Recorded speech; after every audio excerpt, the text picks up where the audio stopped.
Hoy nos adentramos en la mente retorcida de uno de los maestros indiscutibles del terror japonés, Junji Ito. Un artista que ha redefinido el miedo con sus historias bizarras, sus dibujos detallados y su capacidad para convertir lo cotidiano en una pesadilla. Si alguna vez te ha fascinado lo grotesco, lo surrealista y lo que te pone los pelos de punta, entonces sabes de lo que hablo. La serie de Netflix nos trajo 20 de sus cuentos más inquietantes. Y como todo buen iceberg, lo que se ve en la superficie es solo una pequeña parte de lo que realmente esconde. Desde la historia menos impactante hasta la más perturbadora, vamos a explorar cada capa de este horror. Así que suscríbanse al canal y pónganse cómodos para disfrutar del iceberg de Junji Ito.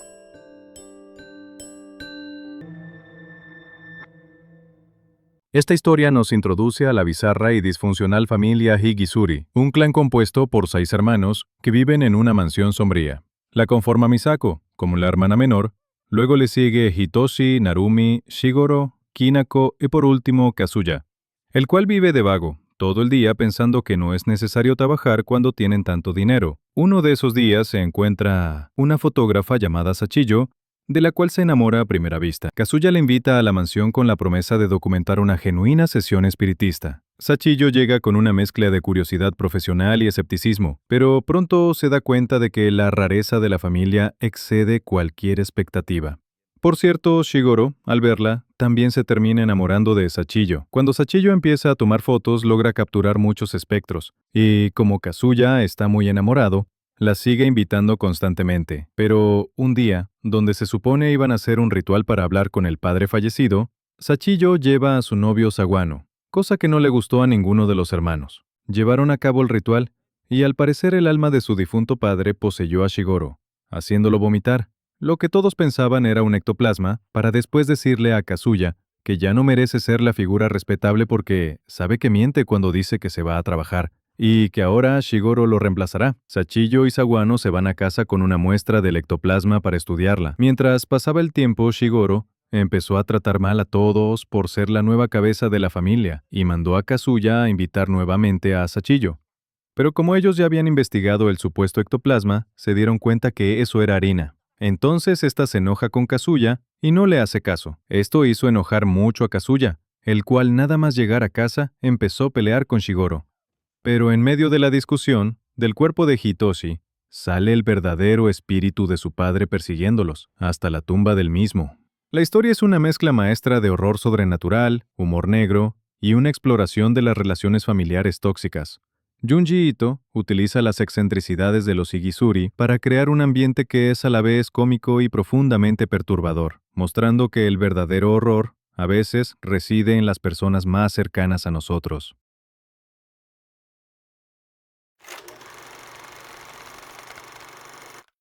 Esta es la historia de Koron, un gatito adorable que fue adoptado por la familia de Soichi.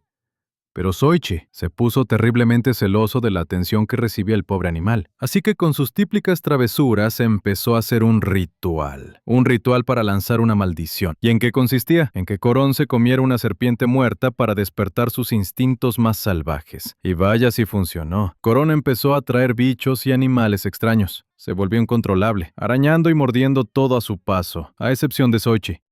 Parecía un caso perdido, hasta que un día la casa se llenó de pelo de gato. Y cuando intentaron quitarle el gato a Soichi, de la nada, Koron electrocutó a Soichi, mandándolo directo al hospital. Pero aquí está lo más retorcido. Resulta que esa era la maldición que Soichi había lanzado, solo que salió mal, y le cayó a él mismo. Después de eso, Koron volvió a la normalidad.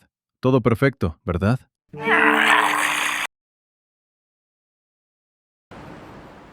Chemi, una chica muy tranquila, tenía el cabello muy largo. Lo había dejado crecer por 8 años, pues su novio Hirazuka le dijo que así se vería más bonita. Sin embargo, tras esos mismos 8 años de relación, Hirazuka se cansó y terminó con ella. Devastada, Chemi volvió a casa con sus padres y su hermana. Ahí se enteró de que al parecer había una rata en el ático, pues siempre se escuchaban ruidos, pero no le dio mucha importancia. No fue hasta la mañana siguiente que despertó y se dio cuenta de que tenía dicha rata enredada en su cabello. Aprovechando la situación, Chemi decidió cortarse el pelo. Mientras su hermana buscaba unas tijeras, unos gritos se escucharon desde la habitación de Chemi. Cuando fueron a verla, ella ya estaba en el otro mundo. Pero lo curioso es que le faltaba la cabeza. Pasó el tiempo. se hizo su funeral y los ruidos en el ático continuaron, así que fueron a revisar qué los provocaba y se llevaron un susto tan grande que los dejó sin poder moverse. Era la cabeza de Chemi. Al parecer su pelo tenía vida propia, pues se fue arrastrando fuera de la casa directo a la de Hirazuka, para ya saben qué. Mitsu es una mujer que aceptó un trabajo de niñera un tanto curioso. Y es que resulta que Shigeki es un millonario con una hija llamada Mayumi, con un problema bastante peculiar.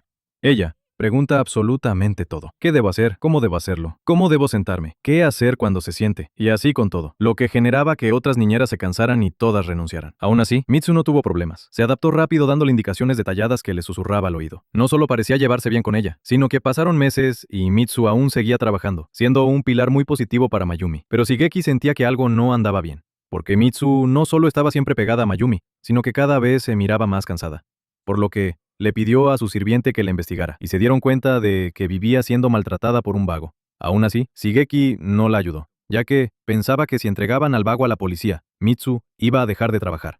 Así que fingió demencia. Pero un día se entera de que Mitsu falleció por una enfermedad. Lo raro es que a Mayumi no le afectó, porque ella aún escuchaba los susurros de Mitsu, dándole indicaciones de qué hacer y cómo hacerlo, lo que la llevó a hacer este tipo de cosas. Este episodio nos presenta a Goro.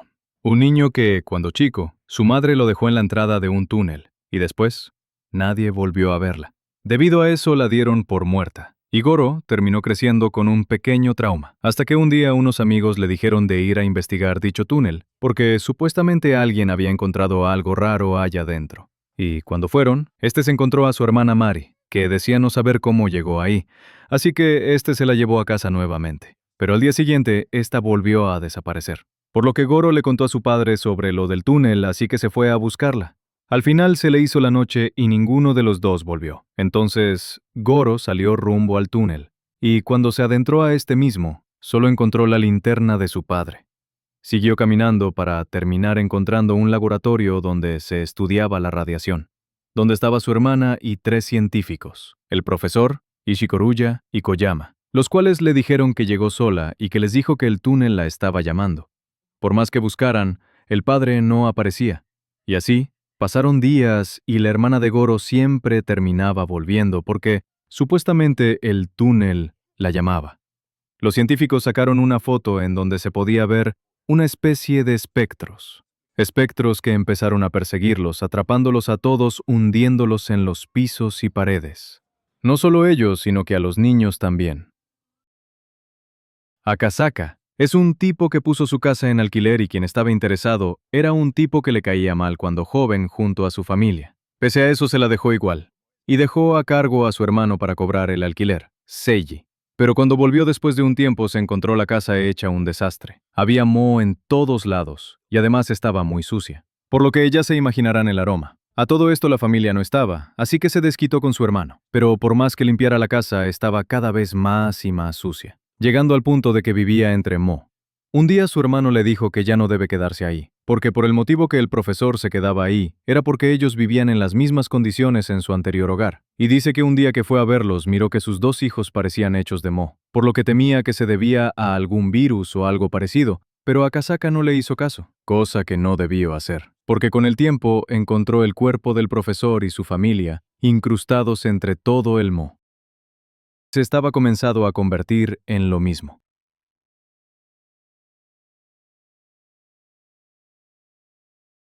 En una costa tranquila, la calma se hizo pedazos. Un día, un monstruo marino gigante, algo nunca antes visto, emergió del océano. Atrajo a multitudes, entre ellas a Kai, un joven atormentado por el mar. El océano era su pesadilla recurrente. También estaba Mi, quien compartía ese dolor, pues el mar le había arrebatado a su esposo y a otros seres queridos tiempo atrás. Mientras los científicos investigaban a la criatura, descubrieron algo aún más impactante: cuerpos blanquecinos en su interior. Lo más aterrador fue que, al salir, estas figuras estaban vivas. Sus facciones eran grotescas, deformadas, inhumanas. Pero el horror se intensificó para Mia al reconocer entre ellos a su prometido, junto a las otras personas que habían desaparecido con él. Parecían ser parásitos, criaturas que se alimentaban de otros seres. ¿Cómo llegaron a convertirse en esas abominaciones? ¿Cómo llegó esa cosa a la orilla? Son preguntas que quedan sin respuesta. Esta historia solo nos deja con la inquietante duda. Un padre y su hijo, Tomoki, se mudaron a un nuevo barrio. Cada sábado, la música familiar de la camioneta de helados llenaba las calles. El heladero, un hombre del que nunca supimos su nombre, se llevaba a los niños a dar vueltas mientras disfrutaban de sus dulces. Sonohara, el padre de Tomoki, decidió dejar que su hijo se uniera a los demás. Al principio, todo parecía idílico. Tomoki hizo nuevos amigos y los invitaba a casa, pero las historias de Tomoki comenzaron a volverse extrañas. Hablaba de una montaña de helado dentro de la camioneta, donde todos se reunían para comer. Un día, Sonohara, intrigado, le pidió al heladero si podía acompañarlos. La respuesta fue un rotundo no. Sin embargo, de reojo, Sonohara logró vislumbrar la famosa montaña, rodeada de niños, y una extraña sensación de inquietud lo invadió. El verdadero horror llegó un día, al regresar a casa. Sonohara encontró a los amigos de su hijo. Se habían transformado, se habían convertido en helado. Y Tomoki, ajeno a todo, se los estaba comiendo. En su desesperación por detenerlo, Sonohara también fue transformado. Él también se convirtió en helado. Ishida, un estudiante, acaba de mudarse a la habitación de los Uchiyama, una familia conformada por Shinobu y su madre. Para ellas no era un problema que un extraño se quedara en su casa por motivos de estudio. Lo peculiar de esta casa era un callejón cerrado justo al lado de la habitación de Ishida. Una noche, ruidos extraños lo despertaron. Intentó mirar por la ventana, pero la oscuridad le impedía ver algo. De la nada, un desconocido apareció y le dijo que él vivía en esa casa. Le contó que, en ese callejón, 3 niños y 3 adultos habían sido asesinados y que por la noche sus almas despertaban. Ishida, sin embargo, no le prestó mucha atención. Un día Ishida descubrió una ventana oculta en su habitación que daba al callejón. Bajó por ella con una cuerda. Y una vez abajo, notó unas sombras y una misteriosa puerta en el suelo. Al abrirla, el horror lo invadió. Encontró los cuerpos de aquellos a quienes el desconocido había mencionado. Aterrado, intentó volver a subir, pero en ese instante, Shinobu le hizo un corte en la mano con un cuchillo provocando su caída. Mientras Ishida yacía en el suelo, Shinobu, con una mirada fría, le confesó la verdad. Ella había sido la culpable de enviar a esas personas al otro mundo. Lo hizo con 2 adultos y 3 niños, simplemente porque le caían mal. Y finalmente con su propio padre, porque él se había enterado de sus crímenes. Mientras Shinobu relataba su escalofriante historia, Ishida perdió el conocimiento. Shinobu entonces intentó bajar por la cuerda, pero esta, debido al corte que le había hecho a Ishida, se rompió. Quedó atrapada en el callejón. Cuando cayó la noche, las almas de los cuerpos despertaron y tomaron su venganza.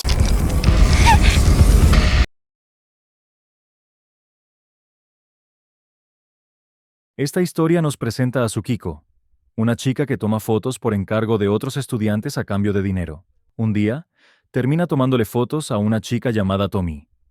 Obviamente, Tomi se enteró y le contó a los profesores lo que hacía Tsukiko.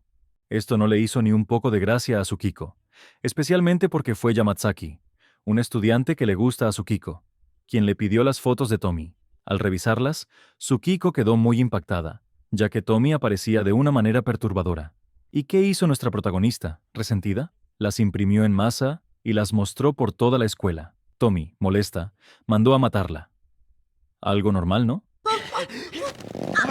Como resultado, Tsukiko se encerró en su casa por miedo. Un día, Tomi apareció en su casa junto a 2 estudiantes. Tocaron la puerta, pero no para hacerle daño, sino para hablar.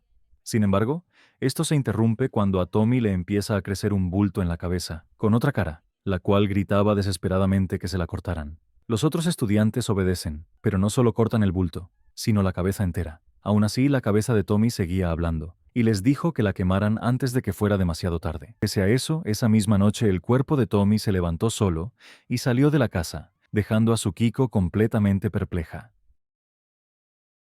Tsuyoshi y Kaoru son 2 hermanos que iban a visitar a una vieja conocida en una ciudad lejana, pero cuando iban pasando por el bosque, por estar viendo el mapa, atropellan a una chica matándola en el momento. Estos, entrando en pánico, la meten al baúl del auto y siguen como si nada, hasta que llegan a la ciudad, donde se enteran de que toda está llena de raras tumbas, y es que una vez se encuentran con Izumi, la chica a la cual iban a visitar.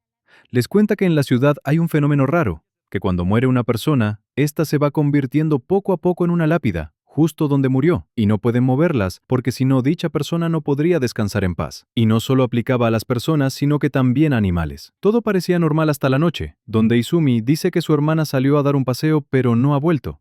Así que, junto a los de la ciudad, empiezan una búsqueda. Y obviamente no la encontraron, porque resulta que su hermana era la chica que los protagonistas atropellaron, y estos, como no van a decir nada, empiezan a fingir demencia. Ahí se enteran de que, si mueven un cuerpo, este no puede descansar en paz, así que deciden tirarlo en el pozo de un templo. Estos deciden irse de la ciudad, no sin antes hacer lo que tenían planeado, pero no contaban con que, como el cuerpo no podía descansar en paz, este empezaba a soltar un olor asqueroso y comenzaba a convertirse en piedra poco a poco, y mientras tiraban el cuerpo por el pozo, Tsuyoshi se termina cortando, lo que lo llevó a él, poco a poco, a empezar a convertirse en piedra. A todo esto, Izumi va al pozo, donde se encuentra con la pulsera de su hermana, dándose cuenta de que ésta murió. Una vez va a decírselo a sus padres, los tres juntos deciden desuscribirse de la vida.